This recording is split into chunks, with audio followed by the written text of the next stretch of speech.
مطلق العنان لوگ تھے. وزیر خاموش ہو گیا, پریشان رہنے لگا. غلطی ہو گئی ہے تو پھینک دے گا. ایک تجویز اس کے ذہن میں آئی.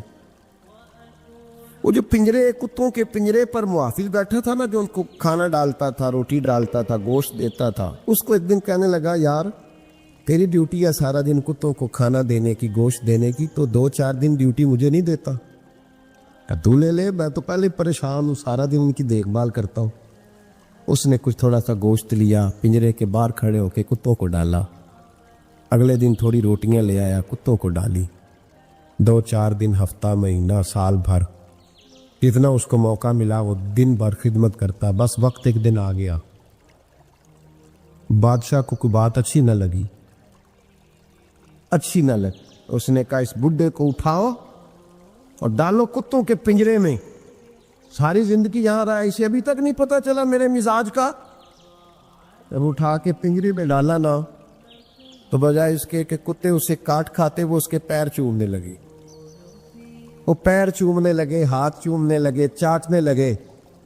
تو بادشاہ سامنے کھڑا تھا نظارہ دیکھنے کو کہ چیر پھاڑ کرتے تو خوش ہوا کرتا تھا. خونخوار درندے جیسی اس کی طبیعت ہو گئی. جب دیکھو پیار کر رہے ہیں, تو بادشاہ وزیر سے کہنے لگا, یہ کیا ہے؟ تو وزیر رو پڑا, کہنے لگا, تو سیاستدان تھا تو میں بھی سیاستدان تھا, ساری زندگی سیاست کی, لیکن دنیا داروں کے ساتھ رہا, تو انجام یہ ہوا کہ مجھے اس پنجرے میں ڈال دیا گیا. دیکھ, تو بہت بڑا سیانہ تھا اور میں بھی سمجھدار تھا, وزیر رہا, لیکن ہمارا روح کا رشتہ نہ بن سکا. ارے ہم سے تو یہ کتے ہی اچھے نکلے. تیری 40-35 سال خدمت کی تو تو نے کتوں کے آگے ڈال دیا. انہیں تو چند مہینے روٹی ڈالی ہے, میرے وفادار ہو گئے. چند مہینے روٹی, جنہ تنا وچ عشق نہ رچیا, کتے نہ تھی چنگے. جنہ تنا وچ عشق نہ رچیا, کتے نہ تھی چنگے. مالک دے کر راکھی کر دے, صابر بھوکے ننگے. حضور نے فرمایا, آؤ میں تمہیں پچھلے زمانے کے ایک ایماندار نوخیز ولی اللہ کی بات سناؤں. پچھلے زمانے, حضور نے فرمایا, پچھلے زمانے میں ایک بادشاہ جادو کے زور پہ حکومت کرتا.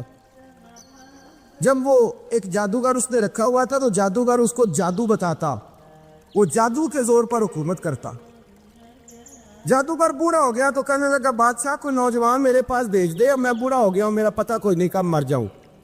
ایک نوجوان کی ڈیوٹی لگائی, بڑا زیرک سمجھدار, اپنے رعایا میں سے چن کے جو ذہین فطرت مزاج بچہ تھا وہ اس نے لگایا. اللہ کے محبوب علیہ الصلوۃ والسلام فرماتے ہیں, بچہ جادو سیکھنے لگا, وقت گزرنے لگا. بچہ جب جادو سیکھنے جاتا تو رستے میں ایک راہب بھی تھا جو انجیل جانتا تھا. وہ اللہ اللہ سکھاتا, لوگوں کو حضرت عیسیٰ علیہ السلام کی تعلیمات سے آگاہ کرتا. اس نے دیکھا کہ یہاں بھی لوگ اکٹھے ہیں, تو وہ بچہ اس راہب کے پاس بھی اس میں بیٹھنے لگا. اب جب اس کے ساتھ اس کی گفتگو بڑھنے لگی تو اس کو باتوں میں لذت آنے لگی. اس نے راہب نے پوچھا کہ تو کون ہے اور کس طرح سے آیا ہے, کیا تیرا معاملہ ہے؟ اس نے کہا, جی میں جادو سیکھنے جاتا ہوں, آپ کی باتیں مجھے بڑی اچھی لگتی ہیں. اس نے کہا, دین سیکھ. جادو سیکھنے والے کافر ہو جاتے ہیں, قرآن و حدیث سیکھنے والوں کو اللہ کامل ایمان عطا فرماتا ہے. فرمایا, یہ سیکھ. بچہ بیٹھنے لگا, اس کے پاس آنے لگا, باتیں دل میں گھر کرنے لگی. ایک وقت آیا کہ مسلمان ہو گیا. اور مسلمان کیسے ہوا؟ بچہ کہتا ہے, میں تجربہ کر کے ہوا. اب میں تھوڑا سا وقت جادوگر کے پاس بھی جاتا اور باقی سارا وقت وہاں بیٹھتا.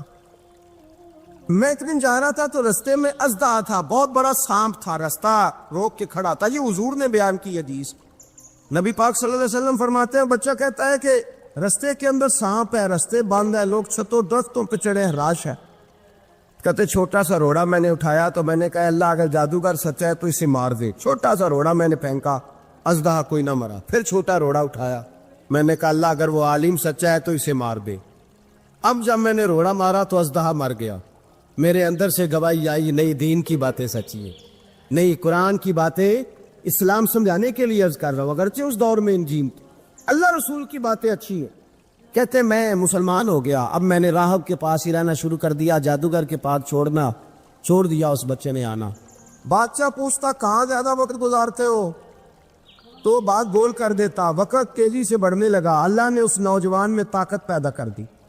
اب وہ اس کے اندر نا اللہ نے توانائی, روحانیت پیدا کر دی. ابھی جوان ہے, 14-15 سال عمر ہے. اللہ نے اب جو بیمار بھی آتا وہ دعا کرتا تو اللہ صحت عطا کر دیتا. جو بھی آتا. بادشاہ کا ایک درباری تھا, بادشاہ کو پنکھا جلتا تھا, وہ اندھا ہو گیا, کوئی ایسی تکلیف آئی کہ نابینا ہو گئے, بڑے علاج کرائے, شفا نہیں ہوئی. کسی نے اس بچے کا پتہ بتایا کانوں میں, اس کے پاس گیا تو بچہ کہنے لگا شفا تو ہو جائے گی پر کلمہ پڑھنا پڑے گا, مسلمان ہونا پڑے گا, جس پیغمبر کا میں غلام ہوں تجھے بھی بننا پڑے گا, دین پہ عمل کرنا پڑے گا, اللہ شفا دیتا ہے. اس نے کہا تو مجھے کلمہ پڑھاؤ, مجھے شفا دے, میں تیار ہوں. اس نے کہا شفا تو اللہ دیتا ہے. اس نے اللہ تبارک و تعالیٰ کا ذکر کر کے دعا مانگی. یہ مسلم شریف میں حدیث ہے, طبرانی میں موجود ہے. اللہ نے اسے شفا دی, اس نے کلمہ پڑھنا شروع کر دیا. یہاں ایک نقطہ لکھا ہے ہمارے علماء نے, کہتے ہیں جب اللہ ولایت عطا کرتا ہے نا تو یہ سفید بالوں والے کا حصہ نہیں ہوتی. اگر جوانی میں کوئی آدمی توبہ کر کے تصوف کے راستے پہ چلتا ہے تو سب سے زیادہ ولایت اللہ اسے عطا فرماتا ہے, سب سے زیادہ ولایت اس کے پاس ہوتی ہے. ابھی اس کے بال کالے ہیں, چڑھتی جوانی ہے, دعا کی تو اللہ نے, اور حدیث پاک میں موجود ہے, کوڑے آتے تو شفا یاب ہو جاتے ہیں, اندھے آتے تو شفا یاب, برس والے آتے تو اللہ سے دے. جوان ہے, بادشاہ کے پاس وہ واپس گیا, وہ جو آدمی جس کی آنکھیں ٹھیک ہوئی تھی. بادشاہ نے پوچھا کہ کیسے شفا ملی, تو کہنے لگا میرے رب نے شفا دی ہے. بادشاہ سجدے کراتا تھا, اپنے آپ کو منواتا تھا, معاذ اللہ. کہنے لگا میرے علاوہ کون رب ہے؟ اس نے کہا وہی رب ہے جس نے تجھے پیدا کیا ہے, اور وہی رب ہے جس نے مجھ اندھے کو آنکھیں دی ہیں, وہی ہے میرا مالک. کہا اچھا تو مجھے نہیں مانتا؟ کہا نہیں میں اپنے رب کو مانتا ہوں. بادشاہ نے اسے سزا دی, ستایا. اس نے بچے کا پتہ بتایا, اگر بچے کو بلا کے ستایا تو اس راہب کا پتہ بتایا, راہب بھی قتل ہو گیا, نابینا بھی قتل ہو گیا. بادشاہ نے کہا سپاہیوں سے اس بچے کو لے جاؤ اور پہاڑ کی چوٹی پہ جا کے نیچے پھینکو تاکہ مر جائے. بچہ پہاڑ کی چوٹی پہ گیا تو ہاتھ اٹھا کے کہنے لگا یا اللہ میرے لیے نہیں اپنے لیے, میرے لیے نہیں اپنے لیے انہیں اپنی قدرت کے جلوے دکھا, میرے لیے نہیں. اللہ کے بندے اپنی جان بچانے کی دعائیں نہیں مانگ, اپنے لیے انہیں اپنی قدرت کے جلوے دکھا. یہ دعا مانگی, جتنے لوگ ساتھ آئے تھے وہ سارے زمین پہ گرے اور سب مر گئے, پہاڑ سے گر کے مر گئے. بچہ واپس سیدھا بادشاہ کے پاس, کہنے لگا لو بھائی میرے رب نے مجھے بچا لیا ہے. جوان کا ایمان دیکھو, میرے رب نے مجھے, بولو میرے اللہ نے مجھے ایمان کی گواہی دے رہا ہے, میں بچ گیا ہوں, تو جھوٹا ہے, میرا رب سچا ہے. اس نے کہا لے جاؤ اس کو دریا میں, کشتی میں بٹھاؤ, بیچ دریا کے جا کے دھکا دے دو. بیٹھے کشتی میں, دریا کے بیچ گئے, اور جب جا کے وہاں اس کو دھکا دینے لگے تو اس نے کہا اللہ میرے لیے نہیں اپنے لیے انہیں اپنی قدرت کے جلوے دکھا. بس ایک طوفان سا آیا, جتنے سپاہی ساتھ آئے تھے ڈوب کے مر گئے. وہ بچہ اٹھا اور سیدھا تیر بادشاہ کے پاس, اسی کے پاس, کہنے لگا لو بھائی میرے رب نے مجھے بچا لیا ہے, تیرے پاس آیا ہوں. وہ کہنے لگا تو کیا مصیبت میرے گلے پڑ گئی ہے, کیسے جان چھوٹے گی؟ تو بچہ کہنے لگا اگر تو مجھے باندھے درخت کے ساتھ اور سارے ملک کو بلائے, لوگوں کو اکٹھا کرے, پھر تو مجھے تیر مارنا, میں تجھے بتاؤں گا کیسے مارنا ہے, میں مر جاؤں گا. اللہ کا بندہ نوجوان, ایمان دیکھو, مرنے کے طریقے بتا رہا ہے, میں تجھے بتاؤں گا میں کیسے مروں گا. یہ بات کہی, بادشاہ نے سارا مجمع جمع کیا, ملک سارا باہر آ گیا, درخت کے ساتھ باندھ دیا. کہنے لگا بھائی لوگوں یہ مجھے مارنا چاہتا تھا, مار نہیں سکا, اب میں اسے بتانے لگا ہوں کہ میں کیسے مروں گا. اسے کہو جب تیر مارے تو ساتھ میرے رب کا نام بھی لے, میں اپنے رب کے نام پہ جان دوں گا, ایمان کی پختگی میں اللہ کے نام پر جان دوں گا. اسے کہو رب کے نام پہ مارے, مر جاؤں گا.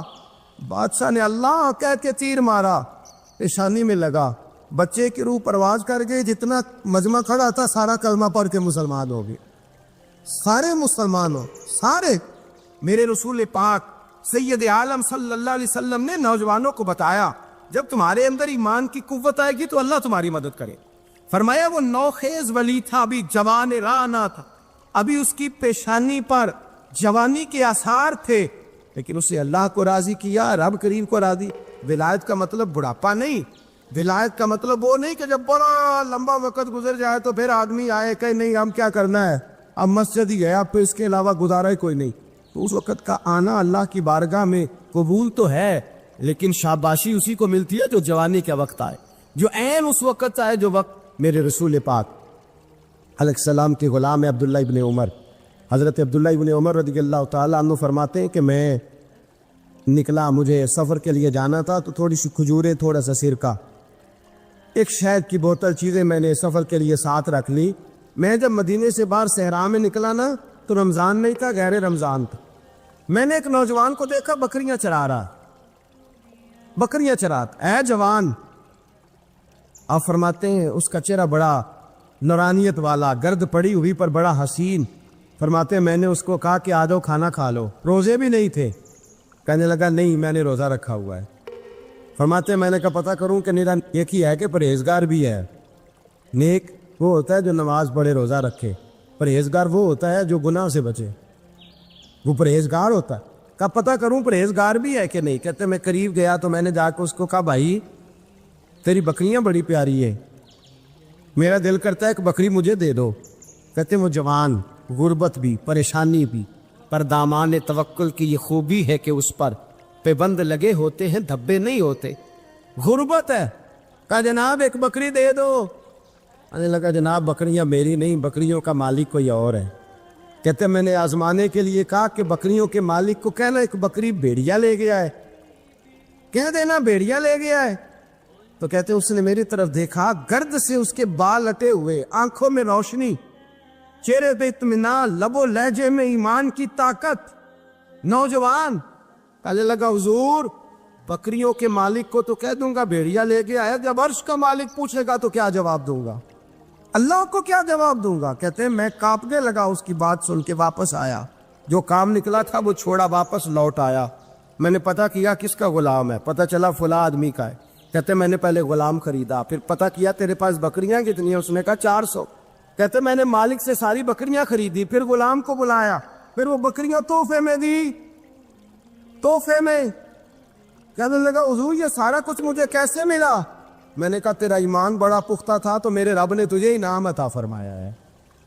داتا گنج بخش علی اجمیری رحمت اللہ علیہ، جسٹس امیر علی داتا صاحب کی سیرت لکھتے ہیں، وہ کہتے ہیں کہ یہ جو بھاٹی دروازہ ہے نا، داتا صاحب کی عقیدت مندوں نے اس کا نام اجمیری دروازہ رکھ دیا۔ وہاں بھٹی قوم رہتی تھی، شور ہو گیا۔ راجہ جے سنگھ سربراہ تھا لاہور کا، اسے شکایت لگائی گئی کہ آج اگر اجمیری نام پہ دروازہ ہے تو کل اور ناموں پہ بھی دروازہ ہوگا۔ لوگوں نے آ کے اس کو راجہ کو شکایت کر دی کہ جناب دیکھیں جی انہوں نے اجمیری نام رکھ دیا ہے۔ اب یہ جہاں جو عقیدت مند سے نا جی داتا صاحب کے، وہ بھی تیار ہو گئے کہ بھئی ہمارے بزرگ وہاں آتے جاتے، داتا صاحب عصر کی نماز پڑھ کے باہر آئے، کیا مسئلہ ہے بھئی؟ کہا جناب یہ بھٹی قوم زمانے سے آباد ہے، اس کا نام بھاٹی دروازہ ہے، آپ کے عقیدت مند کہتے ہیں اجمیری دروازہ رکھنا ہے۔ داتا صاحب ہنس پڑے اور پہلے تو نظر اپنے عقیدت مندوں پہ ڈالی، فرمانے لگے پتر تختیاں بدلنے سے انقلاب نہیں آیا کرتے، پٹیاں بدلنے سے لوگ ٹھیک ہوں گے۔ فرمایا اگر تمہارے اندر طاقت ہے تو ہندوؤں سکھوں کے دل بدلو تاکہ یہ محمد عربی کے غلام بن جائیں۔ یہ تختیاں بدلنے کا کیا معنی ہوگا؟ پھٹیاں بدلنے سے تم لوگوں کو تبدیل کر دو گے کہ تختی بے نام آ گیا؟ اور پھر آپ فرمانے لگے سرے سے بات ہی غلط ہے، کیا ضرورت تھی تمہیں اجمیری دروازہ نام رکھنے کی جب یہ بنایا بھٹی قوم نے، لگایا بھٹی قوم نے، رہتی بھٹی قوم ہے، تو بھٹی دروازہ ہی نام سے رہتا ہے، خبردار کسی نے اجمیری دروازہ کہا۔ داتا صاحب یہ کہہ کے اندر آ گئے، اپنے مریدوں اور اپنے نام کے خلاف فیصلہ دے کے کرے نا تھوڑی جرتیں آج بھی کوئی ایک تو ہو جو اپنا نام پیچھے کرے۔ حضرت داتا صاحب رحمت اللہ علیہ اپنا نام پیچھے کر کے عقیدت مندوں کے خلاف فیصلہ دے کے اندر آ گئے۔ رات گزر گئی، لوگ بڑے مد و جزر میں تھے، سویرے کیا ہوگا؟ صبح راجہ جے سنگھ بھی آیا، 150 آدمی بھٹی قوم کا اور آیا، سارے کے سارے مدینے والے کا کلمہ پڑھ کے مسلمان ہو گئے۔ ہم جو کرنے جا رہے ہیں، جو بوجھ ہم نے ناموں کے اوپر ڈال دیا ہے اور جس طرز سے ہم آگے بڑھ رہے ہیں، یہ کوئی آگے جانے والا طریقہ تو نہیں ہے نا۔ آپ لوگوں کو اپنی گفتگو کے جلال سے جیتیں گے، آپ کا کردار، آپ کا اخلاق، آپ کی وفاداری، آپ کی معاملہ فہمی، آپ کا حق پہ ہونا، آپ کا سچ بولنا، آپ کے ہاتھوں میں عدل کا ترازو ہونا، یہ لوگوں کو آپ کے قریب کرتا ہے۔ لوگ کبھی بھی آپ کی شخصیت کے سحر میں مبتلا نہیں ہوتے، لوگ جب بھی مبتلا ہوتے ہیں وہ آپ کے کردار کے حسن میں مبتلا ہوتے ہیں۔ اگر آپ روحانی طور پر بیمار ہوں، آپ کے اندر حسد کی بیماری لگ جائے، تو حسد کا سادہ ترجمہ کریں، پنجابی ترجمہ کریں، اپنی زبان میں ترجمہ کریں تو حسد کا معنی جلنا ہے۔ تو جس بندے کا اندر جل رہا ہو وہ سکون میں ہوتا ہے، اندر آگ لگی ہو حسد کی تو وہ بندہ قرار پائے گا۔ بہت بڑی بیماری ہے، لوگ کہتے ہیں پتہ نہیں مجھے کیا ہے، پتہ ہے آپ کو پر آپ توجہ نہیں کر رہے۔ تکبر ایک بیماری ہے، تکبر والا بندہ دل کی جگہ روڑا رکھ لیتا ہے، پتھر، تو اندر بندے کا سخت ہو جائے۔ وہ ہمارے ہاں لوگ کہتے ہیں کہ میری نا ٹانگوں میں بڑی درد ہے، تو پنجابی کہتے ہیں کھلیاں پہ گئی ہیں۔ وہ کیا ہے جی؟ کہتے ہیں سخت ہو گئی ہیں ٹانگیں، چلا نہیں جاتا۔ ٹانگیں سخت ہو جائیں تو گزارا نہیں ہوتا، تو دل سخت ہو جائے تو۔ اب میری بات کو سمجھیں، ہمارے اندر نا بیماریاں ہیں، ہم وہ کڑتے رہتے ہیں، وہ جلتے رہتے ہیں، وہ تکبر میں آ جاتے ہیں، عداوت ہے، بغض ہے، کینہ ہے، ماننے کو تیار نہیں ہوتے۔ یعنی دنیا میں یہ سارے لوگ کہہ رہے ہیں کہ مجھ سے حسد ہو رہا ہے، یہ کوئی بھی نہیں کہہ رہا کہ میں کر رہا ہوں حسد۔ تو اگر سب سے ہو رہا ہے تو وہ بندہ کہاں ہے جو کر رہا ہے؟ سب کہتے ہیں کہ بڑا تکبر آ گیا جی لوگوں میں، تو وہ لوگ کدھر ہیں جی جو تکبر کر رہے ہیں؟ وہ بھی، اس کو بھی تو ماننا چاہیے نا میں کرتا ہوں۔ تو یہ ساری بیماریاں، جسمانی، بلڈ پریشر، شوگر اور ہیپاٹائٹس اور معاذ اللہ کینسر، اور یہ سب بیماریاں روحانی بھی جسمانی بھی، تو یا اللہ جائیں کدھر؟ فرمایا وَنُنَزِّلُ مِنَ الْقُرْآنِ مَا هُوَ شِفَاءٌ وَرَحْمَةٌ لِّلْمُؤْمِنِينَ، فرمایا میں نے جو تمہیں قرآن عطا فرمایا ہے نا، تو اس میں مومنوں کے لیے شفا بھی ہے اور رحمت بھی ہے۔ یہ تمہاری تمام بیماریوں کی شفا ہے، اس میں تمام بیماریوں۔ ہم مریض ہیں، ہماری کل شفا قرآن پاک کے ساتھ وابستہ، اور اگر صحیح طبیب تک بندہ نہ جائے تو پھر وہ ساری زندگی بیچارہ الجھا رہتا ہے، اسے کامیاب علاج میسر نہیں آتا۔ اس میں جسمانی، حضرت عائشہ صدیقہ رضی اللہ تعالیٰ عنہ فرماتی ہیں میں نے نبی پاک صلی اللہ تعالیٰ علیہ وآلہ وسلم کو نا مرض وصال تک دیکھا ہے، حضور کے وصال تک، کہ حضور قرآن پاک کی آخری 2 سورتیں پڑھ کے سورت فلق اور ناس اپنے ہاتھوں پہ پھونکتے تھے، پھر جسم پہ ملتے تھے۔ قرآن پاک میں شفا ہے۔ اب تو لوگوں نے دم درود کو نا اس کو بڑا ہلکا سا کام سمجھ لیا، ویسے بھی یہ عاملوں کے ہتھے چڑھ گیا، ملنگوں کے ہتھے چڑھ گیا، کاروبار بن گیا، تجارت بن گئی۔ ورنہ قرآن پاک کی آیات پڑھی جائیں تو حضور نے فرمایا سورہ فاتحہ میں شفا ہے، اس میں کرم ہے۔ یہ چیزیں جو بڑی ہمارے لیے سود مند تھی، فائدہ مند تھی، ہم چھوڑ گئے۔ ایک بڑی خوبصورت حدیث ہے، سنیے گا۔ حضرت ابو سعید خدری رضی اللہ تعالیٰ عنہ حدیث کے راوی ہیں، بخاری میں موجود ہے۔ ارشاد فرماتے ہیں کہ ہم ایک سفر پہ تھے، واپس آ رہے تھے، ایک جگہ رات کو قیام کیا، سونا تھا، بستی تھی۔ بستی کے لوگوں نے نہ کھانا پوچھا نہ پانی پوچھا، کوئی ضیافت نہیں کی۔ آدھی رات کا وقت آیا تو ایک بندہ دوڑا دوڑا آیا، کہنے لگا ہمارے سردار کو بچھو نے کاٹ لیا ہے، تم میں سے کوئی بندہ دم درود کر لیتا ہے؟ تو ایک صحابی کہنے لگے کر تو لیتے ہیں، پر تم نے چونکہ ہمیں کھانا پانی تک نہیں پوچھا، تم اگر دم کراؤ گے تو مفت نہیں کریں گے۔ بخاری پڑھ رہا ہوں، پیسے لگیں گے۔ کتنے پیسے؟ بکریوں کا ایک ریوڑ پورا۔ شارحین نے لکھا ہے 40 بکریاں۔ کنے دما دیاں؟ او بھائی اس سے کوئی بندہ جواز نہ لے کہ پیسے لینے جائز ہیں، اس سے جواز نہ حاصل کرے۔ آپ بات کو سمجھیں، پس منظر کیا ہے؟ پانی تک نہیں تم نے پوچھا۔ کچھ لوگوں کا علاج ہوتا ہے، انہوں نے کہا پیسے لیں گے دم کر دیں گے۔ صحابی نے کہا حضرت ابو سعید خدری رضی اللہ تعالیٰ عنہ فرماتے ہیں وہ چونکہ تنگ تھے، بچھو کاٹ گیا، اور سردار کو کہا چل تو صحیح نا۔ وہ صحابی گئے، سورہ فاتحہ پڑھ کے دم کیا، اور حدیث بخاری سے میں آپ کو دکھاؤں گا۔ لوگ کہتے ہیں دم کدھر سے آ گیا؟ بخاری پڑھ رہا ہوں، صحیح بخاری۔ شفا تو اللہ نے دینی ہے نا، رب کریم نے شفا دے دی۔ بکریاں لے لیں، آ گئے جہاں آرام کر رہے تھے اس جگہ۔ صحابہ میں اختلاف ہو گیا، کچھ کہنے لگے بکریاں لینی چاہیے تھی، کچھ رہنے لگے نہیں لینی چاہیے تھی۔ حضرت ابو سعید خدری رضی اللہ تعالیٰ عنہ فرماتے ہیں پھر ہم نے فیصلہ کیا چپ کر کے سو جاؤ، صبح حضور کی بارگاہ میں جائیں گے۔ اگر کریم نے کہا لینی چاہیے تھی پھر تو موج بن گئی، اور اگر کہا نہیں لینی چاہیے تھی تو بکریاں ہانک کے واپس کر دیں گے۔ مسئلہ کیا ہے؟ کہتے ہیں صبح گئے حضور کی بارگاہ میں، جا کے مسئلہ عرض کیا، یا رسول اللہ انہوں نے بھی پانی کوئی نہیں پوچھا تھا، ہم نے بھی کہا دم کریں گے تو پیسے لیں گے، تو ہم نے یہ بکریاں لی ہیں۔ شارحین لکھتے ہیں 40 تھی شاید۔ تو یا رسول اللہ اب کیا کریں؟ حضور مسکرانے لگے، حضور مسکرانے لگے۔ جس کے گچھے سے لچھے جڑے نور کے، ان ستاروں کی نزہت پہ لاکھوں سلام، اور جس کی تسکین سے روتے ہوئے ہنس پڑے، اس تبسم کی عادت پہ لاکھوں سلام، اور ان کی باتوں کی لذت پہ بے حد درود، ان کے خطبے کی ہیبت پہ لاکھوں سلام۔ حضور مسکرانے لگے اور مسکرا کے پوچھا اچھا پڑھا کیا تھا؟ یا رسول اللہ سورہ فاتحہ۔ فرمایا سکھائی کس نے تھی؟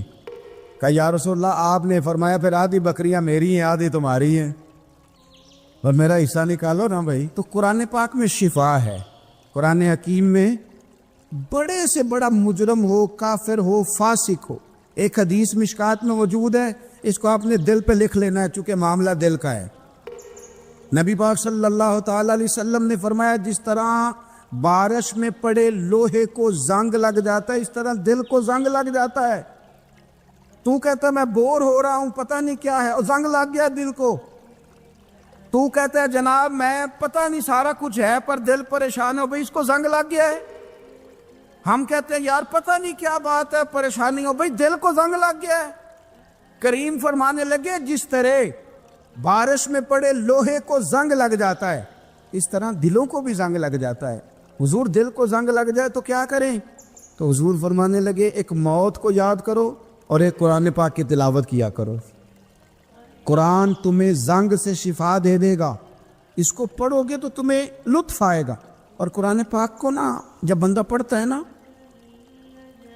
تو حضرت مولا علی شیر خدا نے فرمایا تھا قرآن پاک کبھی پرانا نہیں ہوگا، جب بھی پڑھو گے نیا مزہ ہی آئے گا، نیا سرور ہی آئے گا، نئی کیف۔ بڑے بڑے کٹر کافر قرآن پاک سنتے تھے نا۔ ایک دن عتبہ کہنے لگا ابو جہل سے اور دیگر لوگوں سے کہ بڑی ہو گئی لڑائی، بڑی ہو گئی بحث، اس طرح کرتا ہوں میں جا کے نا تو محمد ابن عبداللہ صلی اللہ، میں جا کے بات کرتا ہوں حضور سے۔ عتبہ آ گیا کہنے لگا میں مذاکرات کرتا ہوں۔ صاحب نے کہا چل تو سیانا آدمی ہے، سمجھدار ہے، چلا جا۔ جا کے نا تو وہی باتیں جو وہ ہمیشہ کرتے تھے، نبی کریم علیہ السلام سے کہنے لگا ہم سارے آپس میں ہیں، برادری ہے، قبیلہ ہے، ایک شہر ہے، پھر بھی لڑائیاں شروع ہو گئی ہیں۔ جو آپ کا کلمہ پڑھتے ہیں وہ الگ ہو گئے، جو ہمارے معاذ اللہ طریقے پہ ہیں وہ الگ ہیں، تو کوئی بات چیت نہ کر لیں بیٹھ کے۔ تو حضور نے فرمایا کرو نا۔ کہنے لگا اگر آپ سرداری چاہتے ہیں تو ہم دیتے ہیں، اور اگر آپ مال و دولت چاہتے ہیں تو معاذ اللہ ہم دیتے ہیں، جو آپ کہتے ہیں ہم کرتے ہیں۔ کسی طرح کا بھی آپ کا مطالبہ ہے تو ہم پورا کرنے کو تیار ہیں، تو آپ بتا دیں ہم وہ کر دیتے ہیں۔ وہ بڑی اس نے لمبی چوڑی تقریر کی، جتنی آفریں گنا سکتا تھا گنوائیں۔ کریم خاموش رہے۔ جب اس کی بات پوری ہو گئی تو حضور فرمانے لگے میں بھی کچھ بولوں؟ کہنے لگا بولیں۔ میرے نبی پاک نے قرآن پاک پڑھنا شروع کر دیا، چند آیتیں پڑھی، کھڑا تھا بیٹھ گیا، پھر اٹھ پڑا، کبھی ادھر جاتا ہے کبھی ادھر آتا ہے۔ حضور نے تلاوت ختم کی، کہا کوئی بات کرنی ہے؟ کہنے لگا نہیں مجھے اجازت دے دے۔ واپس گیا، جب گیا نا تو ابو جہل دور سے دیکھ کے کہنے لگا جو گیا تھا وہ تو عتبہ تھا، اور یہ جو آ رہا ہے یہ کوئی اور ہے، یہ کوئی اور ہے، یہ وہ نہیں ہے جو گیا تھا۔ واپس آیا تو کہا کیا طے ہوا؟ کہنے لگا یار طے کیا کرنا ہے، میں نے شاعر بھی دیکھے، کاہن بھی دیکھے، جادوگر بھی دیکھے، میں نے زمانہ گھوما ہے، پر جو قرآن وہ پڑھتے ہیں وہ بندے کا کلام نہیں، وہ رب کریم کا ہی کلام ہے، وہ اللہ کا کلام ہے۔ تم نہیں مقابلہ کر سکتے، تم باز آ جاؤ، وہ تمہارے بس کی بات نہیں۔ تیرے آگے ہیں یوں دبے لچے فصحا عرب کے بڑے بڑے، کوئی جان منہ میں زبان نہیں بلکہ جسم میں جان نہیں، اور کروں تیرے نام پہ جان فدا، نہ بس ایک جان دو جہاں فدا، میرا دو جہاں سے بھی نہیں جی بھرا، میں کروں کیا کروڑوں جہاں نہیں۔ تو فیل بن عمر دوسی مکہ شریف آئے تجارت کے لیے، پہلے بھی آیا کرتے تھے، کہتے ہیں میں بہترین شاعر تھا، مکے آیا سامان بیچتا تھا، کچھ خرید کے لے جاتا تھا۔ ابو جہل مجھے کہنے لگا تو ہمارا دوست ہے، پرانا سجن ہے، تیرا آنا جانا ہے، اور تجھے یہاں اس شہر میں چونکہ تو ہمارا مہمان ہے تو ہر بات سے آگاہ کرنا ہمارا ذمہ داری ہے۔ یہاں ایک شخص ہے محمد ابن عبداللہ، محمد ابن عبداللہ صلی اللہ تعالی علیہ وسلم اعلان نبوت کرتے ہیں اور معاذ اللہ شاعر ہیں، جادوگر ہیں، ان کی تو نے بات نہیں سننی۔ کہتا میں نے کہا مجھے کیا ضرورت ہے، میں نے چند ہفتے ٹھہرنا ہے، مال بیچنا ہے، کچھ خریدنا، چلے جانا ہے، مجھے کیا ضرورت۔ کہا اچھا میں نہیں سنوں گا بات۔ کہتا مجھے نظر آئے کئی دفعہ حضور، اور جہاں حضور ہوتے تھے میں قریب ہی نہیں جاتا تھا۔ کہتے ایک دن نا حرم شریف میں سادے سے کپڑے اور پاؤں میں سونے جوتے اور سر پہ یوں امامہ کے جیسے فرشتے بھی جھک جھک کے زیارت کرتے ہیں۔ کہتے ہیں کہ نور بھرے کیفیات حضور تشریف لائے، اور تشریف لا کے رسول کائنات علیہ السلام حرم کعبہ کے ساتھ ٹیک لگا کے بیٹھ گئے، سر سے لے کر پاؤں تک تنویر ہی تنویر ہے۔ حضور تشریف فرما ہوئے قرآن پاک پڑھنے لگے۔ میں جب حضور کے قریب سے گزرتا تھا تو کانوں میں روئی دے کے گزرتا تھا، پر طفیل کہتے ہیں آج نا تھوڑی سی آواز میرے کانوں میں گئی، قرآن پڑھا محبوب نے۔ اور ویسے بھی کیا کمال ہوگا جب یاسین والے نبی خود یاسین پڑھتے ہوں، جب طٰہٰ والے نبی اپنی زبان سے طٰہٰ کی تلاوت کرتے، وَالضُّحَىٰ وَاللَّيْلِ اِذَا سَجَىٰ، جن کے بارے میں آیا جب وہ تلاوت کرتے ہوں، الم نشرح لک صدرک، جن کے سینے کی تعریف اللہ نے کی، جب وہ ان آیتوں کی تلاوت کرتے ہوں گے تو کیا شان ہوگی۔ جن کو رب کہے وَلَسَوْفَ يُؤْتِيكَ رَبُّكَ فَتَرْضَىٰ، حبیب تجھے اتنا دوں گا کہ تو راضی ہو جائے گا۔ تو جب حضور خود یہ آیتیں پڑھتے ہوں گے تو انداز کیا ہوتا ہوگا۔ کہتے ہیں وہ تھوڑی آیتیں سنی پر قربان جائیں میرا تو کوئی دل ہی بدل گیا۔ میں بڑا بہترین شاعر تھا، لفظوں کے تراشے مجھے خوب آتے تھے، الفاظ کے بام و در سے میں آگاہ تھا، اچھا ادب میں جانتا تھا، پر میں نے کہا یہ کلام، یہ انداز، لو انزلنا هذا القرآن على جبل لرأيته خاشعا متصدعا من خشیۃ اللہ، یہ انداز پتھروں پہاڑوں پہ جائے تو وہ ریزہ ریزہ ہو جائیں۔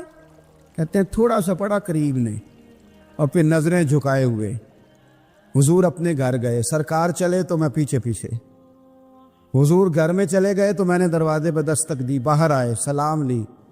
میں نے کہا محبوبہ وہ جو آپ پڑھ رہے تھے تھوڑا اور نہیں سنا دیتے، تھوڑا اور نہیں تلاوت کر دیتے۔ کہتے ہیں رسول پاک نے نا پھر قرآن پڑھنا شروع کیا۔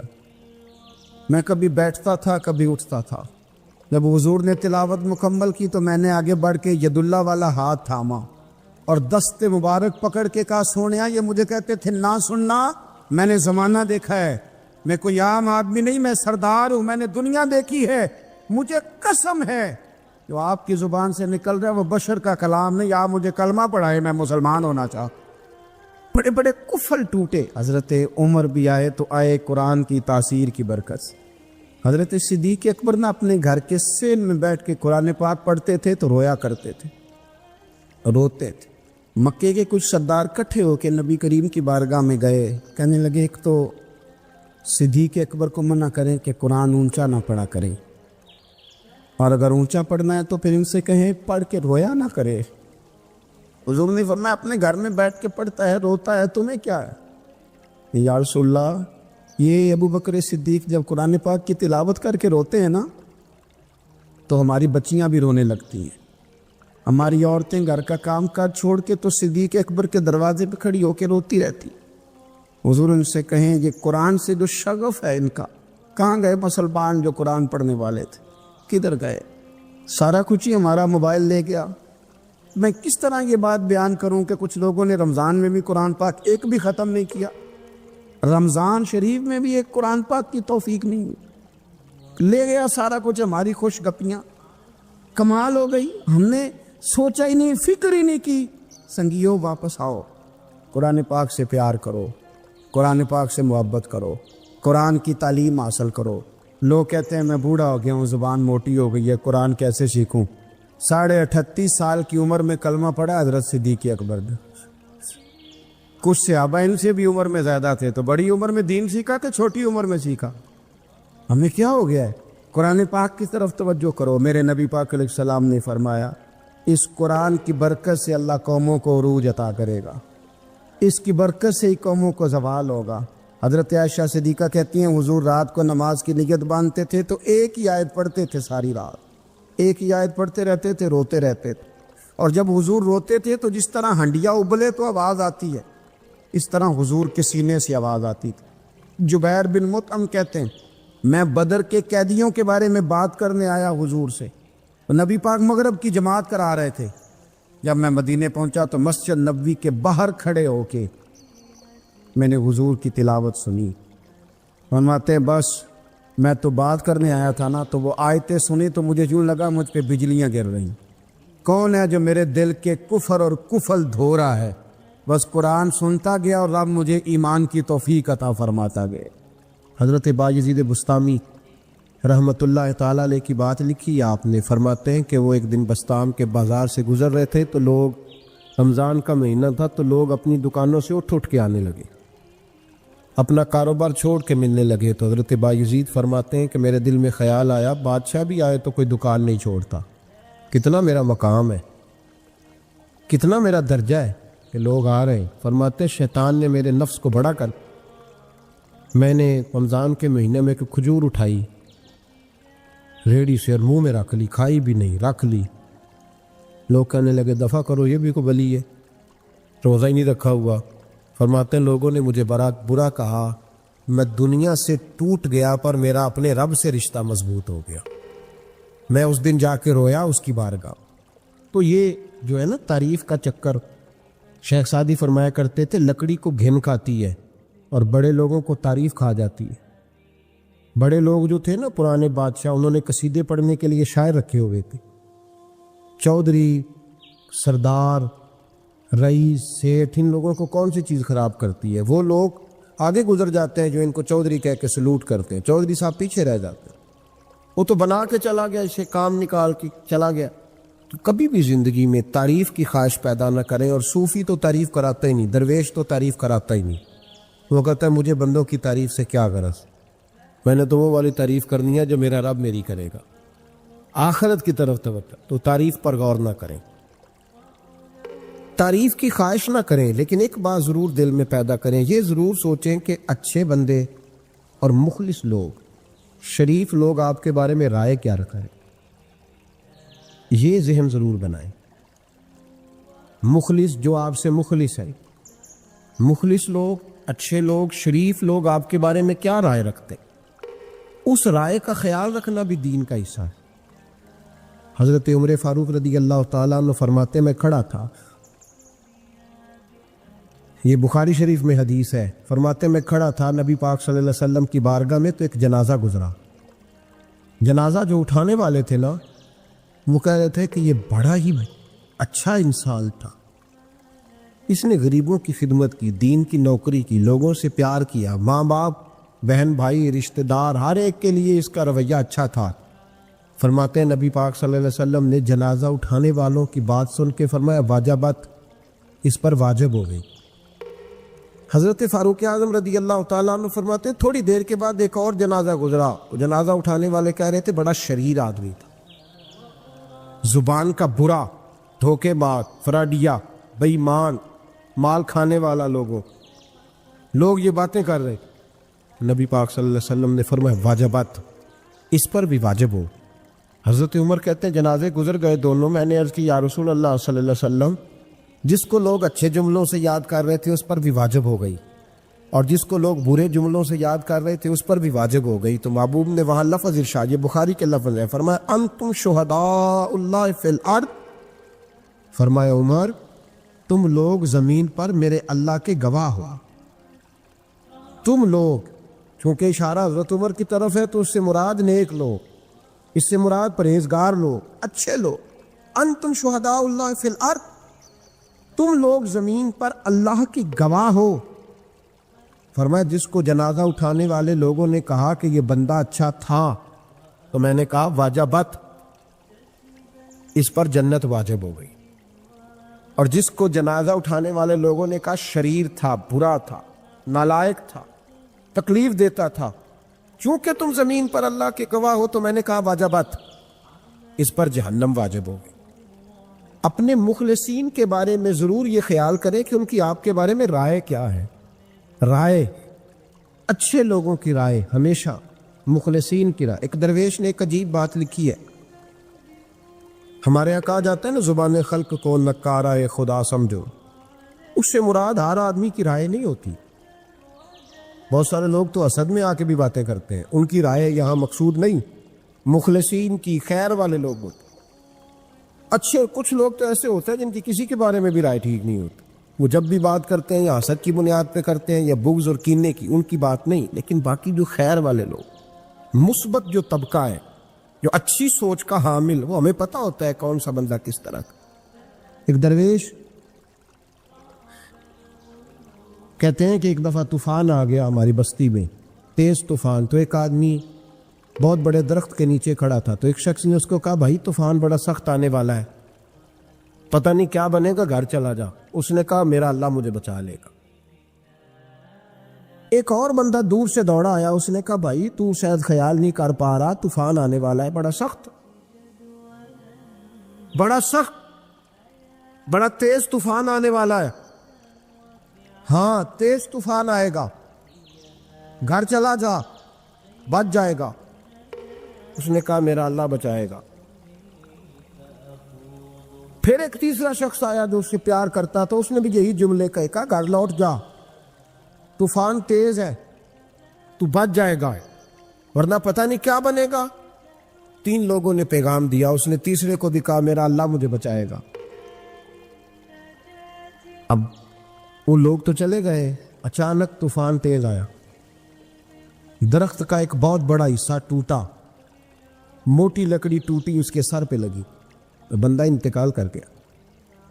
لوگ بحث کرنے لگے کہ اس کا تو یقین ہی بڑا کامل تھا، اس نے تو 3 دفعہ کہا تھا میرا اللہ مجھے بچائے گا، پھر مر کیسے گیا؟ تو وہ درویش اٹھے، وہ کہنے لگے، وہ جو 3 پیغام اسے ملے تھے نا، گھر چلے جا، وہ رب کی طرف سے ملے تھے.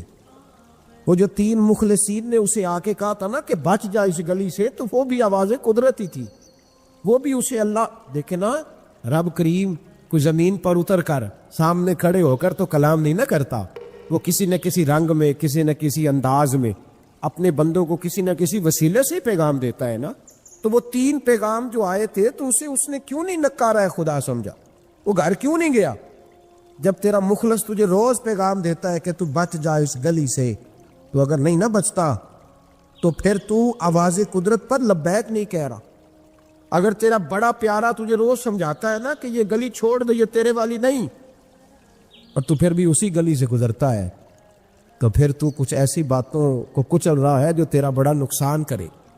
بھائی مخلصین جب بات کریں تو ان کی بات کا خیال رکھ، غور کیا کر. تیرے مخلص تیرے بارے میں حضرت عبداللہ ابن عمر، حضرت عمر کے بیٹے تھے. حضرت حفصہ نبی پاک صلی اللہ علیہ وسلم کی زوجہ ہے، حضرت عمر کی بیٹی ہیں. ایک دن حضرت عبداللہ ابن عمر کہنے لگے، حفصہ نبی پاک صلی اللہ علیہ وسلم سے پوچھنا ان کی میرے بارے میں کیا رائے ہے. اچھے لوگوں کا خیال کرنا. دیکھیں نا، حضرت ابو بکر نے ایک دن حضرت بلال سے کہا تھا، حضور سے پوچھ کے بتانا. اور یار تو کبھی خیال ہی نہیں کرتا اس بات کا. فرمایا پوچھ کے بتانا ابو بکر کے بارے میں ان کی رائے کیا ہے، پوچھ کے بتا دو، پتہ تو چلے. ان سے بات کرنا. ہم نے کبھی سوچا ہے ہماری اماں ہمارے بارے میں کیا سوچتی ہے؟ کتنے بد نصیب ہیں وہ بیٹا جس کے ماں باپ اس سے بات کرتے ہوئے ڈرتے ہیں کہ پتہ نہیں کہاں سے بولے گا. کبھی ہم نے سوچا ہے کہ ہمارے اساتذہ اور مشائخ کا ہمارے بارے میں رویہ کس طرح کا ہے؟ ہر استاد کو کھڑا کر کے کبھی کہا نہیں جا سکتا کہ جا میرا بیٹا میرے لیے فلاں چیز لے کے آ. کچھ کا پتہ ہوتا ہے. ہر مرید کو ہر بات نہیں بتائی جا سکتی، کچھ کا پتہ ہوتا ہے اس کا رویہ کس طرح کا، کس مزاج کا. حضرت عبداللہ ابن عمر رضی اللہ تعالیٰ عنہ نے حضرت حفصہ کی ڈیوٹی لگائی. فرمایا پوچھ کے بتانا محبوب سے میرے بارے میں رائے کیا ہے. نبی پاک صلی اللہ تعالی علیہ وسلم شام کو گھر آئے تو وہ بہن تھی نا، انہوں نے تو کہا جب کبھی موقع ملے تو وہ بہن تھی. انہوں نے کہا موقع کی کیا بات ہے، میرے بھائی نے کام بتایا. اسی دن ہی محبوب پاک علیہ السلام سے پوچھنے لگی، کہنے لگی یا رسول اللہ عبداللہ ابن عمر کے بارے میں آپ کی کیا رائے ہے؟ تو میرے محبوب علیہ السلام نے فرمایا عبداللہ لڑکا تو بڑا اچھا ہے تو رجل صالح نیک ہے، لیکن میں نے سنا ہے کہ عشاء پڑھ کے سوتا ہے اور فجر کی نماز تک سویا ہی رہتا ہے، وہ 2 نفل بھی تہجد کے نہیں پڑھتا۔ فرمایا یہ اس کی کمزوری مجھے پسند نہیں، یہ اس کا انداز مجھے بھلا نہیں لگتا، یہ خامی ہے اس کی کہ عشاء کے بعد غافلوں کی طرح بستر پہ لیٹتا ہے اور پھر فجر تک لیٹا ہی رہتا ہے۔ اس کو چاہیے کچھ وقت اٹھ کے رب کی عبادت بھی کرے۔ حضرت حفصہ کہتی ہے میں نے کہا کہ بھائی محبوب کہتے ہیں بندہ تو بڑا اچھا ہے پر فجر تک غافلوں کی طرح سویا رہتا ہے، رات پوے تے بے درداں نو نیند پیاری آوے، درد منداں نو یاد سجن دی ستے امیان جگاوے، اور ساون کی کالی راتوں میں جب بوندا باندی ہوتی ہے وہ راتوں کو اٹھ اٹھ روتے ہیں جب خلقت ساری سوتی۔ فرمایا وہ سویا رہتا ہے۔ تو حضرت عبداللہ ابن عمر کہنے لگے بہن تو گواہ ہو جا، آج کے بعد تیرے بھائی کی تہجد کبھی قضا نہیں ہوگی، میں وقت پہ پڑھا کروں گا، اس لیے کہ مجھے تو سرخ روح ہونا ہے آقا کی نگاہوں میں۔ زمانے کیا ہے کیا ناصر، بھلا جانے برا جانے کہ موج ہے دنیا کیا کہتی ہے، مجھے تو حضور کی نظر میں اپنے آپ کو صحیح ثابت کرنا ہے، وہاں مجھے یاد رکھو مخلصین کا کبھی جو آپ کے مخلص لوگ ہیں ان کے اعتماد کو کبھی ٹھیس نہیں پہنچنی چاہیے۔ کچھ دروازے ایسے ہوتے ہیں جن کے بغیر گزارا نہیں ہوتا۔ رب تبارک و تعالیٰ فرماتے ہیں ان الذین آمنوا وعملوا الصالحات سیجعل لهم الرحمن ودا۔ فرمایا تو ایمان لانے کے بعد عمل اچھے کرنا، میں لوگوں کے دلوں میں تیری محبت پیدا کر دوں گا، تجھے تعریف کرانے کے لیے بھاگنے کی ضرورت نہیں پڑے گی، میں خود لوگوں کے دلوں میں تیرا پیار ڈال دوں گا، لوگ خود تجھ سے پیار کریں، لوگ خود تیری طرف کھنچے چلے آئیں گے، خود بخود لوگوں کو موڑ دوں گا۔ تو یاد رکھیں مخلصین آپ کے بارے میں کیا کہتے ہیں، اچھے لوگوں کا رویہ آپ کے بارے میں کیا ہے، لوگ آپ کے بارے میں کس طرح کے جملے کہتے ہیں، خیر والے، وہ چیزیں ہمارے لیے سرمایہ آخرت ہے۔ حضرت عبداللہ ابن سلام رضی اللہ تعالیٰ عنہ کے ایک بیٹے کی ملاقات حضرت عمر کے بیٹے سے ہو گئی۔ حضرت عبداللہ ابن سلام رضی اللہ تعالیٰ عنہ کے صاحبزادے کہنے لگے عبداللہ بن عبداللہ، وہ کہنے لگے حضرت عمر کے بیٹے سے کہ تو جہنم کے تالے کا بیٹا ہے، تو کفل جہنم کا بیٹا ہے۔ تو حضرت سیدنا عبداللہ ابن عمر جو تھے وہ ناراض ہو گئے کہ میرے باپ کو جہنم کا تالا کہا۔ گھر جا کر حضرت عمر کو شکایت کی کہ عبداللہ بن سلام کا بیٹا کہتا ہے تو جہنم کے تالے کا بیٹا ہے۔ تو حضرت عمر کہنے لگے اس کو کیا لکھ کے دے اور اپنے باپ سے سائن کرا کے دے۔ کہا ابا جی اس نے اتنی سخت بات کی اور آپ خوش ہو رہے، فرمایا اسے کہو لکھ کے دے۔ کہا جناب عجیب بات ہے، فرمایا جاؤ اور اس کے باپ سے مل کے آنا، اسے کہنا لکھ کے دے۔ حضرت عبداللہ بن سلام رضی اللہ تعالیٰ عنہ خدمت میں حاضر ہوئے، کہا جناب کفل جہنم والی بات کیا ہے، آپ لکھ دیں گے؟ فرمایا میں لکھ دوں گا۔